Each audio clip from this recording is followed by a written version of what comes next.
After an evening of high drama in the World Cup, it's League One action for Ipswich Town. That's the real quiz. This is the Blue Monday podcast.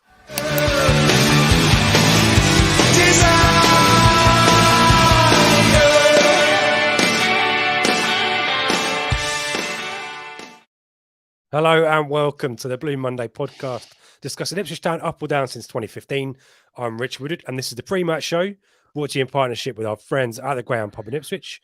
We're available live this week on YouTube, Facebook, and Twitter, so we want to hear from you. And we're also available on podcast audio. And joining me in absence of a sacked Seb Brown for disloyalty and joining in at humour that excludes his employer, Joe Fairs. Joe, how you doing? Your immediate reaction to some drama in the World Cup? What a night! What a night of football it was. 20 minutes ago, when we were looking at it, in Spain and Germany looked like they were going out, with Japan and Costa Rica going through. After Costa Rica had been absolutely humped 7-0 in that first game and looked like the worst team you've ever seen in the World Cup. And then they looked at one point they were going through, but it was a crazy minute, an incredible night's football, wasn't it? And Germany in the great go on. For once, I managed to catch it right. Normally, I spend these games where there's two games on flicking between channels, missing every goal, but I managed to catch nearly all of them with my flicking tonight. So you didn't have two screens, multi-screen, multi-tap. No. I kind of feel like they need like a red zone kind of situation there, don't they, to go between them. But anyway, everyone's joining us straight after World Cup. So as we said, we're live. We want to hear from you guys. We will be talking about Ipswich Fleetwood, but if you've got any World Cup reactions to Germany going out in the group stage, 2 World Cups in a row now, I think I'm right in saying that. Joe confirmed it with me. So yeah, if you've got any thoughts on that. But Nick, talking about ITFC under the lights, gotta love it. Yeah, evening to Romeo. What a night of World Cup football. Evening to Matt. Evening to David. 2 Davids in a row. Evening to you. Evening to Tom. Chris. Evening all group. He was rather entertaining. Yeah, it really was. The Telegram group, the World Cup group, was lit. It was Friday game that counts, says Nick. The ball was over the line. There was that Japan, the goal that. Are we talking about France v Ireland when Thierry Henry handballed it, David? Oh no, come on now. We don't let's not rate that out, shall we? Jim, is there someone can translate for me? I trust that this isn't offensive. I'll take it right down just in case. That's gone over my head. But interesting night. So if you want to give us your reaction to that, keep it coming. We'll put the chat up as we go. We are segueing maybe from Ben's live stream, but if you're joining us from the Blue Monday World Cup Telegram group as well, David's been very magnanimous there. Thanks, Joe. We want to hear from you. Like, on that one though, they never showed they showed one angle where it looked really out, but as we all know, these ones over the line, they can be green between the ball and the line, can't there? And it not be out because it overhangs. But it doesn't seem to have been a straight angle of it. The only straight angle was that one from really far away with the Japan player in the way that you just couldn't see. So looks like there was daylight, and that used to be the old offside rule for a while, didn't it? That they needed to be daylight. Yeah, but it just seemed. I was amazed. Imperfect. I was amazed it got overturned because I could see that there maybe wasn't enough evidence to overturn it one way, but I couldn't see that there was enough evidence to overturn it, if that makes sense. Oh, we love there's something to talk about in it. VAR's not removed the talking points, does it? It's just replaced them with entirely different ones. Even into horse hollerer and best pair of routine second halves I've ever seen. Yeah, it puts England's drama after the USA game and then the Wales game into kind of perspective, because I think we all, as a nation, up in arms a little bit, weren't we, after the USA game? And very, very standard, very routine win against Wales to put us into the next round. So, hey ho, let's talk about Ipswich Town, shall we? That's why we're here. We did a kind of a trio of FA Cup stories on the Flagship show, Joe. So we could bring everyone right up to date. Let's start with probably what was on our spectrum of exciting to crap FA Cup draws. We're probably more on the crapper side, aren't we, with Rotherham? Give us your take on that one.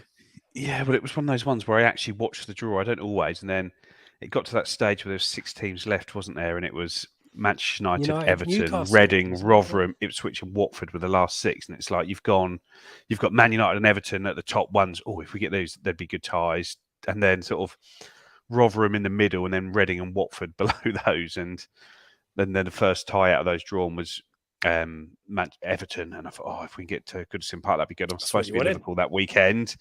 And then Man United came and said, oh no. So not only have we now lost the good tie, we've now lost both the good ties, and we're going to be getting something pretty drab. But it's a home tie. It'll be a good test. Yep. It's a winnable game, isn't it? I don't think they'll be looking forward to coming here. I don't know. They're about 16th, 17th in the league, so not quite clear of that relegation battle. So you imagine there's going to be some rotation in their squad. If they win a few games, well, there's not really many games between now and then, is there, for the Championship? But if they can pick up a few points between now and then and get more into mid-table, they might send a stronger team out to try and get a cup run. But as it is, it's going to be one of those games where it's just a good test to see how far we've come, because Rotherham are a side that have caused we haven't laid a glove on Rotherham in is it 4 games we've had against them in League One? They beat us in the Championship, but we beat them. But in League One, it was sort of 2-0, 2-0, 2-0, 1-0, wasn't it? And they were all really comfortable wins for Rotherham. It'd be interesting to see if Rotherham the same team without Paul Warne as well, won't it? So, as you say, home tie is good, winnable.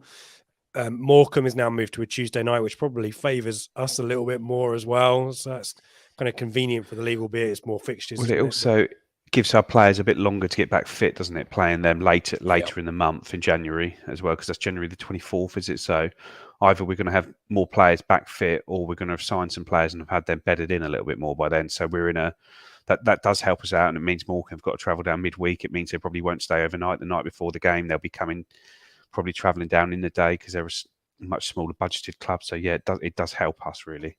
It does. And we also talked about the under-18s.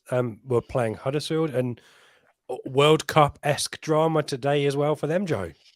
Yeah, well, they only played on Saturday against Bromley, and that was in the FA Cup second round. And then they were through. They played Huddersfield, and all of a sudden it was announced that the game was going to be 12 o'clock today. So only a couple of days' notice for everyone. And sort of we were only able to follow it in the Huddersfield Town Twitter account, or their academy Twitter account, and Huddersfield 1-0 up. It sounded like Ipswich had a few chances to equalise, and it was 2-0 half time, and sort of a mountain to climb from there. But it sort of went 2-1. Nico Valentine on the score sheet, 2-2. Finn Barbrook heading in from his twin brother Harry's cross. And then it was Ipswich chance, Huddersfield chance, Ipswich chance, and then penalty to Ipswich in 90th minute. Gerard Boabo, keeper, saves it, goes into extra time. And I think even after that penalty, Huddersfield had a chance to win the game. And then sort of a crazy, I think his name is Osman AK. I haven't written it down, but I think he's previously at Chelsea, is currently he's sort of a scholar at Norwich, but he must be on trial at Ipswich, because he's played in the FA Youth Cup game against Bromley at the weekend, and played again today. And he scores the winner, takes his shirt off to celebrate scoring the winning goal, forgetting that he's already been booked, receives a second yellow card, which means that we've got 10 minutes left to hold out, which we do. I think they have one chance of free kick, which goes just wide of the post. And a fantastic win. And I think everyone remembers the Youth Cup run to the semi-final a couple of years ago, and some of the comebacks in that one. I think Fulham, we were 2-0 down to at home and beat them 3-2. We had to win against Sheffield United. So there's definitely some great spirit in the academy at the moment, and some great results to go with it.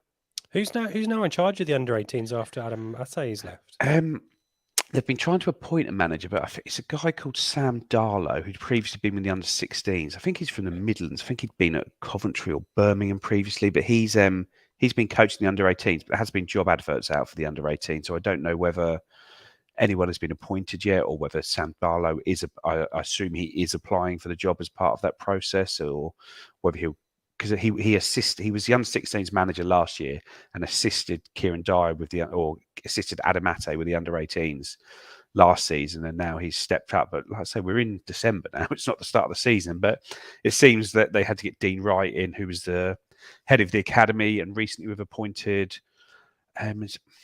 Marvin Johnson, I think, who a former sort of London football. I think he played for Millwall amongst others, but he's at Sutton United, and I sort of spoke to a few people about that. And Marvin Williams, and he basically set up. I think he ran a few little of the sort of academies that you see about that aren't affiliated to any clubs. They're just academies. And then from there, he did such great work that Sutton United brought him in, and he totally established the academy at Sutton, was the head of the academy, head of everything there. And now he's come here to be the assistant to Dean Wright. So, yeah, we're getting people in the game, but maybe, I'd say, the coaches are going to follow from there. So as Mark Ashton would put it, we're trying to build the plane while it's in the air, I think. Yes, but success on the pitch continues nevertheless, and presumably Premier League teams are now part of the draw. Is it? Is there a good chance we might? Well, they were last round. Oh, we as just well. we didn't draw. This was the third round, and it's the same. It's the same as the FA Cup. So the Championship and the Premier League teams come in the third round. So Huddersfield came in at that point. Hopefully, a home tie, and we can actually watch it. Unlike that Liverpool game from a couple of years ago that you talked about. Yes. David I won't buy you a drink now, Joe, after that comment about Thierry Henry. And as always, David's been very generous, super generous, and done a super chat. But what I'll do, mate, I'll make sure is, David, that's ring fenced, and that money won't go anywhere near Joe Fairs, just so you're clear. But so I would like to just say to David that I do support the home nations at tournaments, and I do have a Ireland shirt from USA '94 that my dad brought me back from there when England didn't qualify, and I did follow Big Jack's army. There you go. He's trying to get back in your good graces, David. Don't fall for it. Don't fall for it. No, but and I'm wearing thank green, you as always for your support. And he's wearing green as well. He's wearing green. Quality stuff. Yeah. Finishing off the trilogy of ITFC FA Cup news, worth mentioning that ITFC women, obviously victors before the men, played Buxton.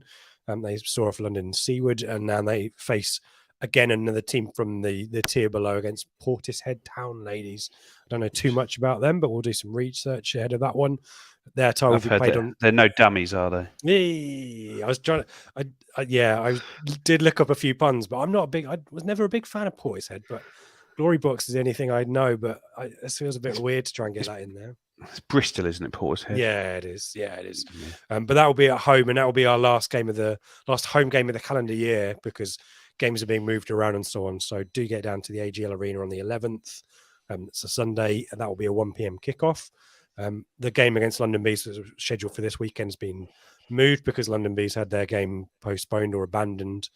So they need to play the FA Cup game. So yeah, do get down there. Definitely a winnable tie for ITFC women. They'll be hoping to continue their Cup heroics and draw some big teams as well. So yeah, do get involved in that. Finally, Eric in the chat says, have you seen the 72 interview with Kieran McKenna? Yeah, we were fortunate enough to get I got an early preview of that, so I could talk about it on the pod. We've put a clip up that they've shared with us as well to use. You can see that on our Twitter and our Facebook. Wide-ranging interview, as you expect, because it's Sky and Sky Bet. There's quite a lot of stuff about Man United and Spurs, but really interesting insights from McKenna's pathway to coaching, his perspective on coaching, and how his experience at Man United coaching world-class players translates to dealing with players further down the pyramid. A lot of chat about Ipswich and the challenge that he's got and how that excites him. And yeah, lots of really great stuff there. So do head to our Twitter page. We linked the full interview.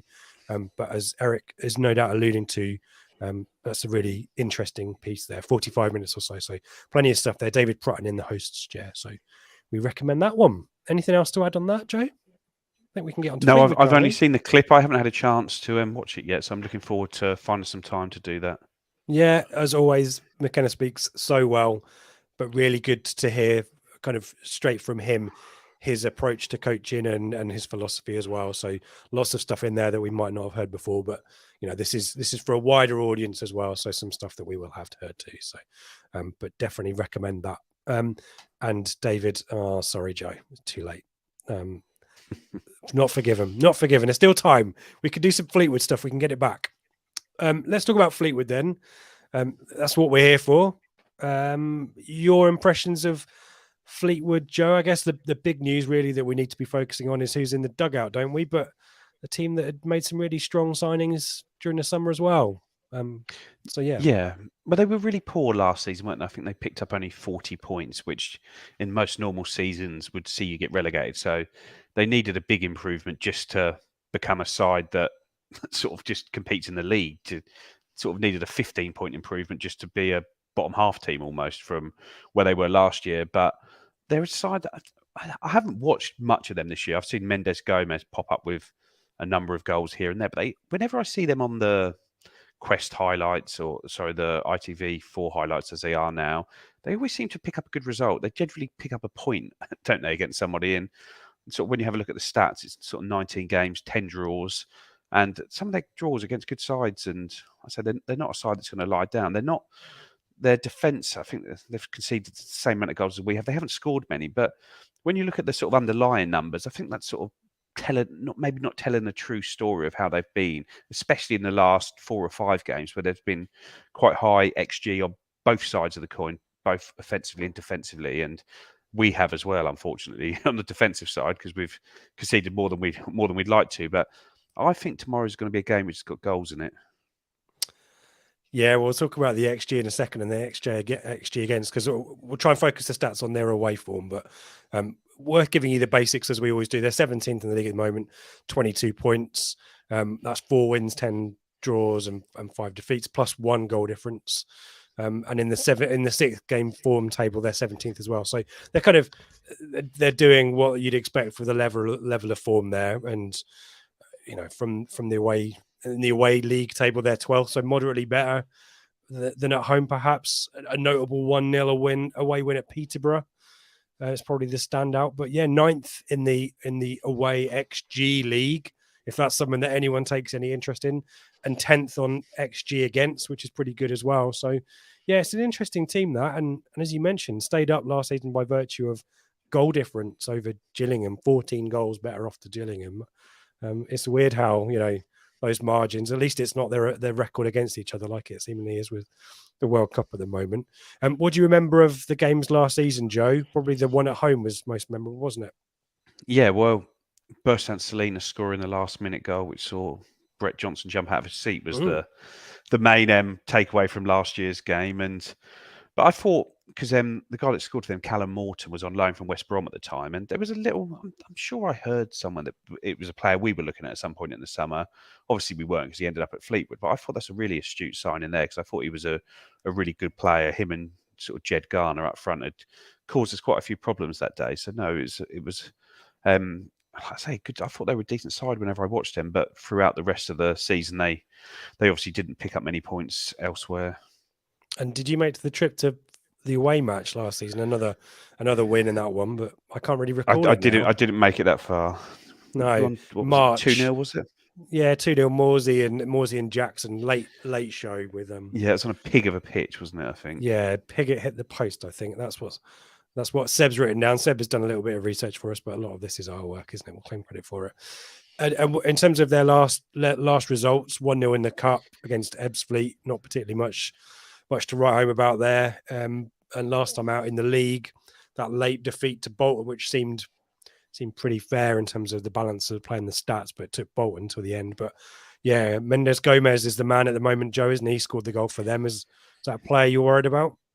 Well, it's whether he's going to play, isn't it? I think he picked up a knock and he missed the game against Ebbsfleet last week. And McKenna commented in his press conference that he's not sure whether he will make it, whether he will start. I'm sure if they can start him, they will. But on the flip side, if you've got a long trip down to Ipswich, is it? I don't know I don't know exactly what his injury is, but is it one that you think, well, actually, this is a game where if we get anything from, it's a extra bonus point. If you've got a right, so you don't gamble midweek game coming up, is it a play just leave at home to make sure he's fully fit for a more winnable game? I don't know. I don't know what their upcoming fixtures are, but it might be that he's somebody that isn't risked in what is a game that he's probably not going to see much of the ball in. But no, he's a very good player. He was at Morecambe previously, wasn't he? Did well for them, signed for Luton up in the Championship, never really made an impact there, and has sort of come back out on loan. And let's talk about the boss, whose reputation precedes him. Scott Brown, his first proper job in management. He was a player coach at Aberdeen for a while. You kind of know what you're going to get with Scott Brown. We'll talk more about the stats in terms of his team's combativeness, but yeah, a fearsome character in his playing days, wasn't he? Well, he's a winner, isn't he? He's a player that won. I know you're sort of in Scotland, it is a 2-horse race, and for a lot of his time up there, it's a 1-horse race because of Rangers' financial issues. But he was their captain, wasn't he? That won 9 10 Yeah, titles, nine in a row. 9 He in a was row. captain for all of those. I think there was a period under 4 Brendan trebles. Rodgers where they won every trophy for 4 seasons. I think until Neil Lennon came in there, and he's a captain through that. He's just a player that has that will to win, and that's what you need. He was a vocal player, a tough player, and a good footballer as well. In there, it wasn't just his physicality there. So you know his sides are not going to be shrinking violets, and you know that he's not going to allow them to play that way if he needs it. And I watched some of his press conference today, and he was saying how it's a very different challenge for them because at home he was always a player that sort of spoke to all his players the whole time when he was on the pitch, and he can do that in a lot of grounds in League One, but he's not going to be able to do that on Friday night when there's 25,000 at Portman Road. No. He said that's sort of a new challenge there. When they're at home, there's 2,000 or 3,000. His voice can carry around the whole ground, and he can sort of instruct his players on the pitch. But no, it's going to be a different challenge for them here because that just isn't going to be the case. So he's going to need some of his leaders on the pitch to step up. Yeah, and we'll talk about his midfield because it's very much in his image, the personnel there, and the type of play that they go for. But worth mentioning his stats. I mean, over 400 league appearances for Celtic. We mentioned those titles: 10 league titles, 6 Scottish Cups, 6 Scottish League Cups. Captain for the 9 successive title victories, 4 consecutive years of trebles, 55 caps for Scotland.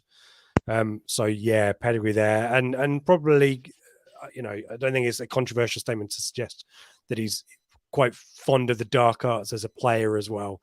Quite a lot of psychological warfare going on there as well, particularly in the derbies as well. So yeah, fearsome character. Worth mentioning as well that his assistant is ex-Rangers and Norwich defender Stephen Whittaker. You might remember him from one of their unsuccessful spells in the Premier League. Norwich, they came through together at Hibs, so he's the assistant, and Stephen Craney's involved in the staff as well. They've got a goalkeeper coach, a first team coach from Scotland as well. So a little bit of Caledonian mafia at Fleetwood at the moment, but they'll be hoping for success with that. Worth mentioning here, we've got Michael, our mate from Australia. Good morning from last 16 Australia. Yeah, not Germany, Australia through though. So yeah, good on the Aussies. Yeah, a lot of love for Australia in the chat as well. Will Fleetwood park the bus? Lower teams seem to use that tactic at Portman Road. What say you, Joe, on that one? In terms of his style of play, it's 50% possession on average. So, but they will go direct. I don't think they're going to park the bus, but they're not going to be coming here to express themselves fully. They're going to be here to try and be solid first and foremost. But they haven't, even though when you look at, like say, you look at the stats and goals scored, goals conceded low, they aren't a side that just sits there, tries to play for 0-0s like maybe a Cheltenham or an Oxford do. They are a side that sort of tries to play a game, but within a sort of disciplined, structured style. So we'll see how they do down here. But like I say, I'm not expecting them to come and maybe the dark arts will be in effect, but I'm not expecting them to come here and sit and park 11 men behind the ball and not try and turn it into a game of football. No, there's a lot of attacking threat there. Let's talk through the kind of the formation and the personnel.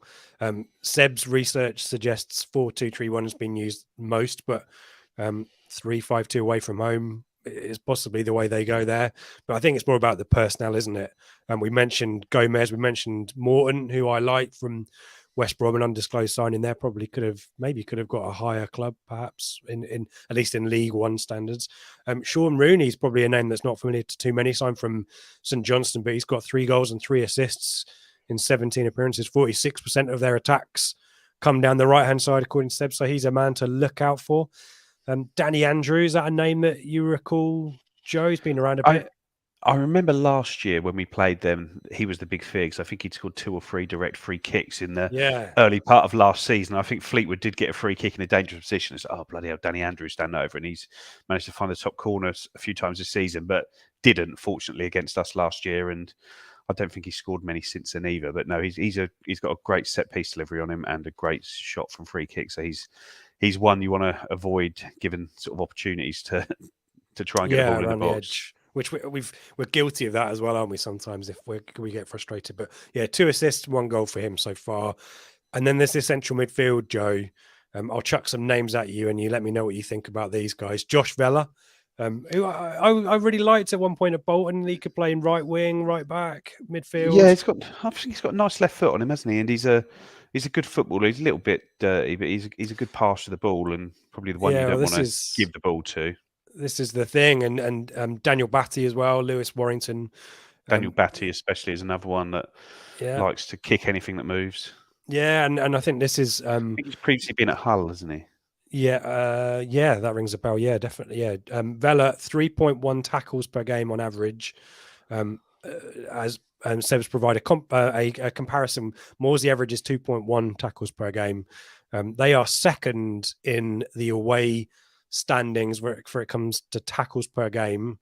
Not so many for interceptions as it goes, but we will come on to some stats on fouls because, yeah, this is a very combative midfield, Joe, isn't it? This will be this will definitely be a test for Cameron Humphreys, perhaps, won't it? Morsey more used to this style, but yeah, they'll want to go for Cameron Humphreys, won't they? I see you're not going to stay in a Scott Brown team in midfield if you can't look after yourself, are you? And yeah, Cameron Humphreys, he's going to be targeted, isn't he? As soon as he gets a ball, they're going to be around him, and you're going to be trying to knock him off his spot. Like I say, Port Vale tried to do that on his league debut, and he stood up well to the task after a tough first 15, 20 minutes. And I'm sure Sam Morsey will do what he can to protect him, but ultimately it's going to be tough for him in there in the first bit, but. Like I say, we'll see how he copes with it, how he deals with it, and he's stood up to every other task he's had so far, hasn't he? So every other task, every other challenge, he's sort of stood right up to it and taking him in with ease. And I'm sure I've got confidence he'll do the same. Yeah, you're right. The Port Vale game was a case in point. They fouled him as well. You need a referee who's going to be on it, and it was interesting that Kieran hope McKenna. if our home crowd would be able to sort of make a point if he is fouled a couple of times of being loud and getting in the ref's ear about that as well. Yeah, good point. Even Kieran McKenna chucked in the standard of refereeing and passing in this interview that he's done with League of 72. The things that you have to acclimatize when you come down to this level. The standard of refereeing is one that he wasn't necessarily anticipating. So interesting. Some names that are familiar to Town fans as well, who are regular starters. Josh Earl, former loanee. 17 starts, 1 goal from kind of left back, left centre back. But Toto, Joe, it just never really worked out, did it? At ITFC, we did talk about him quite a lot on the podcast, but typically for the wrong reasons. So probably good for him that he's got a fresh start. And in 13 starts, averages 1.5 tackles per game, 1.2 interceptions, only one penalty conceded so far this season. But your reflections on Toto, much maligned, but. He was just never good enough for Ipswich Town, was he? Bearing in mind he was signed for us in the Championship. He was signed for us to be a Championship defender, and he was just never ever good enough on the ball. And with the sort of style we wanted to play, you needed to be able to pass the football, and he just could not do that. Yeah, if you want someone just to head it and kick it, he's a good defender, but he just wasn't a player that I enjoyed watching in Ipswich Town shirt ever, really. Yeah, that QPR game just gives me nightmares from the 18-19 season. That was a real shocker. So yeah, I mean, one of these ones where we wish him well kind of thing, but it just wasn't really a fit. And as you say, there were too many bad moments for us to forget. This time last year, we had a manager in charge who was playing Toto Ntiala ahead of Luke Wolfenden, and now look at them now. It's crazy, isn't it? It's a year's a long time, isn't it? Talking about the stats, let's finish off Fleetwood by just talking through some of these stats, these outliers, maybe give you an insight into the type of team they are. 48 yellows and 1 red card is the second worst disciplinary record in the league. They're marginally better behaved away from home, only the 7th worst disciplinary record away from home. Seb has found 5 fouls for unprofessional behaviour away from home. What does that mean? Is that dissent? He's not defined it. Anyone in the chat want to help us understand what unprofessional? It might be shithousing. It's time wasting. 9:30, isn't it? So I can maybe say that. So if anyone can define what unprofessional behaviour is for us, then let us know. 12.1 fouls per game away from home is the joint 6th worst. But they do win fouls as well. They've got dribblers in the team, so they do draw fouls as well. 5th. For winning away fouls. So, yeah, not too bad on that front. Seb's found this one, average 87 long balls away from home per game, which is the 2nd in the league, which doesn't necessarily surprise us. But as I said, 5th for average dribbles per game. So it's a weird this weird dimension. I think they'll break quickly, look to attack with pace down the flanks, but they will get stuck in, and it will be a bit of a slog, won't it? I think it's just trying to land on the ball in the right areas, and when they do, trying to do something with it quickly, isn't it? Yeah, exactly right. Let's have a look through these questions. Keep your thoughts coming. We'll go to predictions shortly, as well as I'll get Joe's opinion on who's going to start and who's going to be on the bench, because, as we know, down to the bare bones to borrow a Harry Redknappism. So get your thoughts of who you'd like to see involved, both starting and on the bench. And if you want to give us a prediction, then feel free as well. Michael here, with all the draws, looks like they stay tight and hope for a breakaway goal. I think that sounds about right, but we expect them to be a little bit more expansive or a little bit more forward thinking than perhaps Cheltenham and Lincoln were. As Alex says, all the weaker sides will put the bus. Getting a point at Fulham FPR is a great result for most League One teams. Exactly right. The onus is on us, isn't it, to break them down. In terms of a long throw man, Michael, I didn't come up in our research. So if I find out anything before 7:45 tomorrow, I'll make sure I email the club and make sure Kieran McKenna is aware of that. He mentions Toto v Freddie or Gas will be a good watch. What kind of player would you, if Toto starts, because it's only 13 starts, not every game that he's played in, but what kind of player would you put him up against if you had a choice? Well, you're going to have Kyle Edwards and Connor Chaplin behind the front man, and I think you want to get those two playing in and around his feet. Yeah, that's what Jim's saying. Yeah, get Edwards running at him. Jackson, maybe. Toto was quite physical. He wasn't a slouch, but he wasn't quick either. So that'd be an interesting one. Evening to Chrissy. Dart season coming up. So he'll be excited for that, I'm sure. We've got predictions coming out, which is great. Well, let's take a bit of a break, and then we'll come back and talk about us. Innovation Labs is business hub and co-working space with strategic locations across Suffolk. Our aim is to foster innovation, entrepreneurship, business growth, and the development of an AI centre of excellence in Suffolk. Monthly hot desks are available from just £79. For more info, head to innovationlabsgroup.com or contact info@innovationlabsgroup.com. Innovation Labs, providing support for businesses across Suffolk. Locations in Stowmarket, Ipswich, Sudbury, Woodbridge, with more to follow. It's the only way to hear Mikey Penty Smith's voice these days, is to hear our Innovation Labs. We thank the support of Peter and Innovation Labs. But yeah, Mikey doing sterling work, working long hours, it seems like, in Qatar as well. So we'll be excited to have him back with us. As we mentioned, Joe, down to the bare bones, we know certainly Don Ball, Tyrese John Jules, and at least for the next month or so, Marcus Arnott out of the equation. Sounds like positive news in respect of Aluko and Evans. On the grass is Seb's favourite saying, and seemingly everyone's favourite saying, but they won't be featuring tomorrow. The quick question mark really is Donassi and Ladapo, who missed out on Sunday. Yeah, well, I think the team picks itself, really, doesn't it? This is probably one of the first times we've not that I've been on many pre-match shows, but been able to sit at a pre-match show and pick the team and know you're probably going to get 10 out of 11 at least correct, isn't it? Where normally it could be anything, but it's going to be Christian Walton in goal, isn't it? We know that. Yep. Right back, I can't imagine that Donassi doesn't play. I think he just had a tweak. He seemed fine, didn't he, after that? And there doesn't seem to be much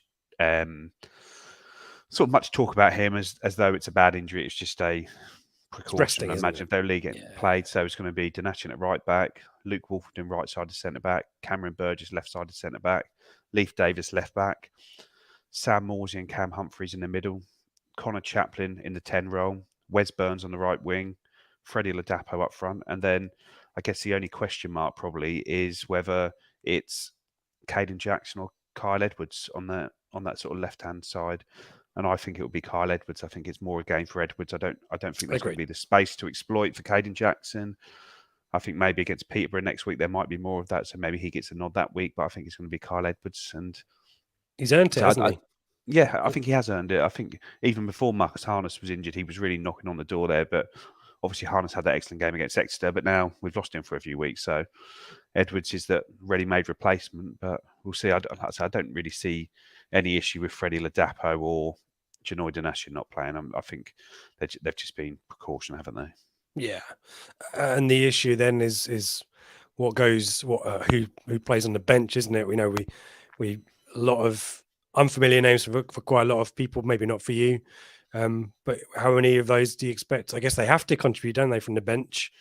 Well, McKenna has generally just tried to put the most senior players on there, hasn't he? Whether they match or not sometimes. So you're going to have Václav Hladky on the bench. You're probably going to have Richard Keogh and George Edmondson on the bench, where in reality, there's probably not really much need to have Richard Keogh on the bench, but you're probably not going to leave him out at the expense senior, of isn't he? Yeah. a child, isn't it? Yeah. And then it's going to be obviously Caden Jackson, we've spoken about, Ghassan Ahadmi. Where are we? I can't even think who else there is. Kane Vincent Young will be there. Yeah. So it's going to be Edmondson, Keogh, Vincent Young, Ahadmi, Jackson, and Hladky, and then there's one more space there, and it's like it's hard to tell. It was a little bit cryptic what he said about Greg Lee and Panucci Kamara today. Whether one of those is actually fit enough for the bench. He didn't really want to reveal, did he? Didn't really give that away. So maybe one of those is. If not, you're looking at the three youngsters who have played serious minutes, and it's Chirera, Zander Ziziba, and Albi Armin. Those three. Albi Armin does give you a few options because he can cover left back, centre back, and sort of a holding midfield role. But then you've got Vincent Young, who you would cover left back. We've already really spoke about Edmondson and Keogh, who would cover centre back ahead of him. So there's not really any need for him. So it's sort of probably going to be Zander Ziziba or Tawanda Chirera, and they're both very versatile players. Chirera can play in the midfield too, or as the 10. Ziziba can play probably in all the roles on the pitch, but then you've got Jackson covering it. So I think Chirera would be the one that would get the nod, but then he's also had the contract issues. So is there a carrot you can dangle in front of him, or is it a case of actually we've tried to do that in the FA Cup and he still doesn't want to listen? So you're going to be put to the back of the queue. There's a lot of moving parts to it, isn't there? And it's funny because there's all these moving parts for whoever's going to be the 18th man in the squad that, unless we're 3-0 up, isn't going to play a second anyway. True. Yeah. Don't need the drama. It's one of those now. And Michael's just preempted me as well. Don't forget that Wolfie can cover in midfield now as well, if we needed. I know you weren't a big fan of that one, but yeah, it's always there. A lot of Chrissy, ironically, injuries may be forcing the hand to play our strongest team on paper at the moment. Yeah, exactly right. No real options there. It'll be interesting to see those peripheral injuries, particularly to Kamara and Lee. I think maybe McKenna keeping his hands close to his chest. They're certainly not keen to reveal anything, and we won't be helping out Fleetwood by divulging anything more. Eric's going to play Edwards. I think we're all on board with that one. Eric, definitely. Romeo Fanachuera, I think a lot of us are. So it's going to be an interesting one. Before we do some predictions, and we do want to get your predictions in, so get those in the chat. We will come back to those. We'll do some bits of pieces of information. Obviously, we're brought to you in partnership with the Greyhound. If, like me and a few others, you want to somewhere good to go before the game tomorrow, then you can do worse than head to the Greyhound. Lovely food, lovely beer, lovely atmosphere. So do head down there on a match day, or anyone else. If you want to continue the chat about World Cup or Ipswich Town, I probably need to activate the match day chat, don't I? Telegram, free for a couple of weeks, and then a subscription thereafter. We're nearly pushing on 100 people on our Telegram group, which is brilliant. We're loving that. Joe's always involved in the various speculations and transfer chat and injury chat and academy chat. So you get to tap into Joe Fair's wisdom almost 24/7, don't we, Joe? So you're supposed to be trying to sell it to people, Rich. Yeah. Well, and other people are on there too. So do get involved in the Telegram group. We're really loving that. Merch until the week runs till I think Monday maybe. We've got 15% off, and the shipping is free. We know that the shipping is the big chunky cost that shocks you all a little bit when you get to checkout. So that is now waived before Christmas. So do get involved in the merch store. And finally, the Flagship will be back, but we are conscious there's more World Cup drama on Sunday evening. And given England are on ITV, it could be bad drama as well. But we will be making way for England. We won't be reacting to Fleetwood straight after the England game at 9:00 like we have tonight with the pre-match. So we'll pre-record that and put it out sometime on Sunday morning or Sunday lunchtime, so you can remember and recall all of the stuff that we've watched on Friday night. And thank you to everyone who's given us a thumbs up. I see we've got a Facebook love from Joan, so thank you for that. Biles, Jason, and Matt, thank you for the thumbs up on YouTube, on Facebook. If you are watching on YouTube, do give us a thumbs up as well.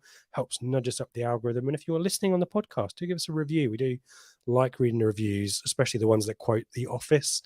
And Alan Partridge at us. I think that's all business I can think of right now. Let's do some predictions.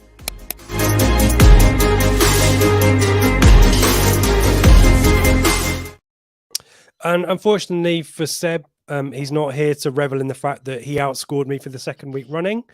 The issue for him is that he didn't outscore our good friend Mark Beck, who is contributing on behalf of the Telegram group. I had a bit of a shocker, probably for the first time.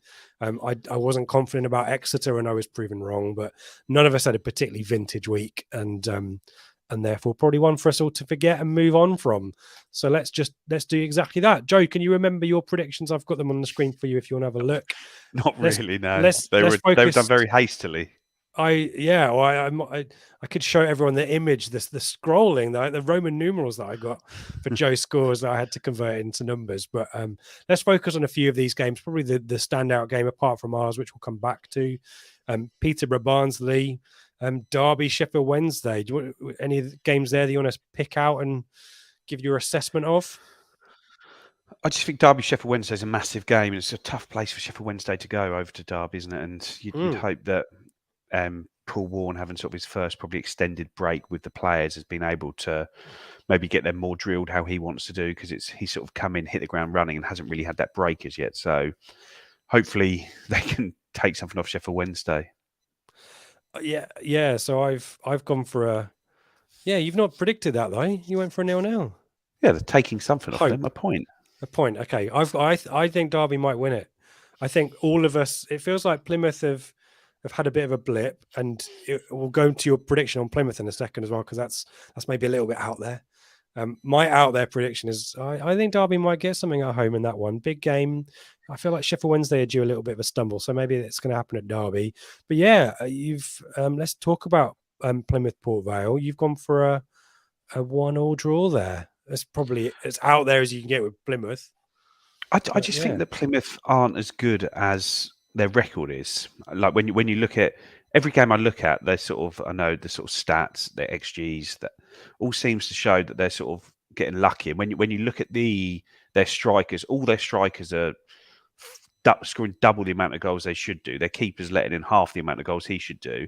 And at you can't just keep doing that every week. At some point, your striker's going to have an off day or just a normal day, and at some point your keeper's not going to save everything that comes to him. And yeah, he's an excellent keeper, but like I say, when you look at Niall Ennis, Ryan Hardy, and they're not championship strikers playing at this level. Mike Cooper is a championship goalie playing in League One, but the strikers that are scoring all these goals they're not brilliant strikers. They're not players that championship teams are thinking, oh, we need to go and sign them in January, because they're just average players in a lot of respects. So I think at some point it's going to catch up with them. So no time like the present for me. There you go. Evening to any Plymouth fans listening there. So yeah, Joe's going for a 1-1 draw there. I think Plymouth are strong at home there. But yeah, I think Peterborough Barnsley is an interesting one. I think there'll be goals in that one. But let's focus on us. You're going big.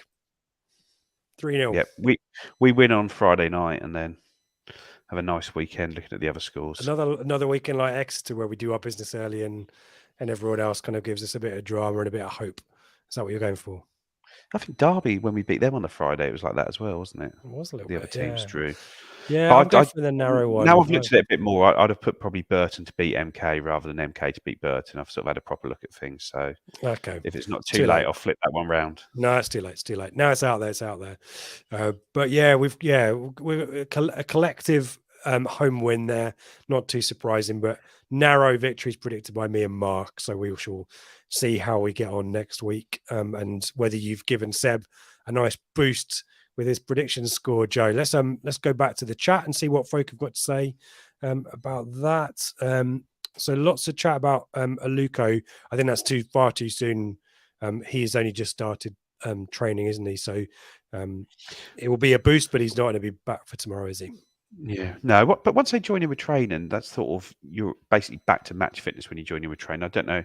There hasn't been on the 21s game for ages, so I don't know if they're playing behind closed doors games at the moment to try and get them back to fitness. But yeah, it wouldn't surprise me if he's back sooner than people realise. Not tomorrow, but the next, maybe against Peterborough next week, we might see him on the bench, or the week after that at Wickham, is it? Never know, yeah. Matt's a fan of Wolfie shifting forward and allowing Morsey and Humphreys to come off. Yeah, well, we never know. It's probably, you can do that against Buxton, but maybe not against Fleetwood. Who knows? He's also done a nice little mention there for Telegram. If Telegram is tops, nice alliteration. If you're not there, why not? And David agrees with that. Thank you guys for advertising for us. Romeo says we've missed a Luco to help us see out those games. Yeah, it's just keeping a foot on the ball, isn't it? And being a bit cute with possession rather than running and trying to get through and scoring a fourth or a fifth goal, which hurts a Charlton. Let's do some predictions from the chat. Chris is joining you with a 3-0. Joe, we've got another 3-0 from I went with Kiel last time. I think I'll stick with that. Let us know if we're mispronouncing your name. We want to make sure we get that one right. Alex, I knew Mark would be awesome at predictions. He's only won by 1 point there, Alex. It's not been epic, I would say. Maybe a slow burner. Let's see. Eric's going for a 2-0. Romeo going for a similar score to me. What hard thought 1-0. Let's think about it. Yeah. Chaplin to score. Did Seb win or did I? Yeah, I lost, Matt. That was me. If I'd predicted Ipswich to win, I would have. Yeah. Anyway. Alex is going for a tight game. Midfield battles are plenty. 1-0. Jim, goal in the first 20, and we'll get a Hatfield. There you go. But my prediction, 1-0. So he's not. So you're predicting that we won't get that early goal, but you've given us the other scenario there just in case. Chris going for a 3-1, predicting a goal that we'll concede, maybe a free kick, perhaps. Matt going for a 3-0, 2-1, and there you go. One day Mumba is going to find Rose Z. Yeah, they can't keep going in, can they, Chris? We will come back next week and we'll see how we all got on for that. Back after this.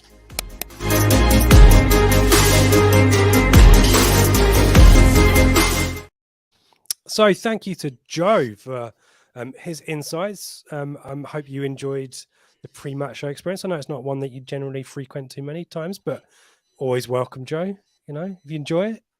Yeah, good, isn't it? I think I've only done it once before, so I'm sort of stepping in and trying to fight for a more regular place. Exactly right. Yeah, you're like, we try you in the flagship position, but we can move you forward to the pre-match if you like. You've shown you got the teeth for it, and if we win on Friday, we'll have to do it now, won't we? So we'll make space for Seb. And we'll have a bit of rotation. So thank you, Joe, for that. And thank you to Seb as well, who did help us out with a little bit of research as well. So we appreciate that. Thank you to everyone who's joined in. If you want to shout out or say goodbye, now is the time for it. We'll say goodbye to everyone before we pack up it's getting on to 10 o'clock, isn't it? Blimey, I've got to make a podcast, haven't I? As we mentioned, show's brought to you in partnership with Greyhound and our friends at Innovation Labs as well. Do get involved in the Telegram. Do get involved in the merch store, 15% off, free shipping. Do listen to the flagship show. Do leave us a review. Do leave us a thumbs up. Thank you to who else has provided us thumbs up? Matt Taylor, thank you for the thumbs up on Facebook. Thank you everyone for joining in the chat as well. Appreciate your insights. Appreciate your questions. Appreciate your predictions. And I think that's everything. I think that's, pretty much everything. That's Joe, any final thoughts and bits and pieces for you before we quickly scroll through the comments? No, it's just I think Chris just made a point there. Hopefully tomorrow night isn't as good as tonight at the World Cup for the drama factor. Who have we got tomorrow? I'll be able to watch tomorrow. I've got my wall chart here. Let me just check. It is the 7 o'clock games tomorrow is Cameroon, Brazil, and Serbia, Switzerland. Oh, okay. I don't feel like I'm missing out, if I'm honest. No.